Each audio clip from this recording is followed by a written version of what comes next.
দেশের বিভিন্ন জেলায় আজও জ্বালানি তেলের তীব্র সংকট। দীর্ঘ লাইনে দাঁড়িয়ে থেকেও পেট্রোল ও অকটেন না পেয়ে বিপাকে পড়েছেন সাধারণ মানুষ ও পরিবহন চালকরা। এই সংকটকে পুঁজি করে কোথাও কোথাও চলছে অবৈধ মজুদ ও কালোবাজারি।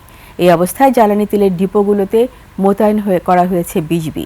বিভিন্ন স্থানে অভিযান চালিয়ে জব্দ করা হয়েছে হাজার হাজার লিটার তেল। অবৈধ মজুতদারদের বিরুদ্ধে কঠোর পদক্ষেপ নিচ্ছে প্রশাসন। প্রতিনিধিদের তথ্য ভিডিওতে উপমা রায়ের রিপোর্ট। 5+ স্টার রেটিং প্রাপ্ত দেশের সর্বোচ্চ বিদ্যুৎ সাশ্রয়ী ওয়ালটন এসি স্মার্ট কমফোর্ট এখন নেক্সট লেভেলে। জ্বালানি তেলের সংকটে হিমশিম খাচ্ছে বরিশাল সহ গোটা দক্ষিণাঞ্চল। তেল শেষের দোহাই দিয়ে বন্ধ করে রাখা হয়েছে নগরীর অধিকাংশ পেট্রোল পাম্পগুলো।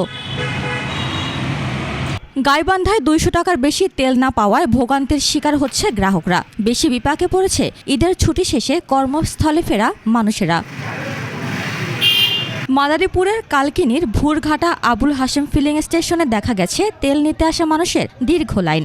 অকটেনের সরবরাহ সম্পূর্ণ বন্ধ রয়েছে এই স্টেশনে।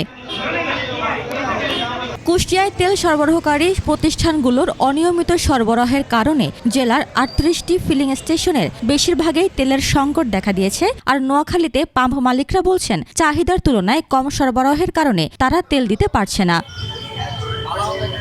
এদিকে তেল সংকটের এই সময়ে চাঁপাইনবাবগঞ্জে 3500 লিটার জ্বালানি তেল মজুদ রাখার অভিযোগে নয়ন ফিলিং স্টেশনকে জরিমানা করেছে ভ্রাম্যমাণ আদালত। গাজীপুরের কালিয়াকৈরে অবৈধভাবে মজুত করে ডিজেল রাখার দায়ে এক দোকানদারকে 20,000 টাকা জরিমানা করা হয়েছে। এ সময় ড্রামে ভর্তি 2870 লিটার ডিজেল ন্যায্য মূল্যে বিক্রির নির্দেশনা দেওয়া হয়। তবে এ বিষয়ে কঠোর পদক্ষেপ নিয়েছে প্রশাসন।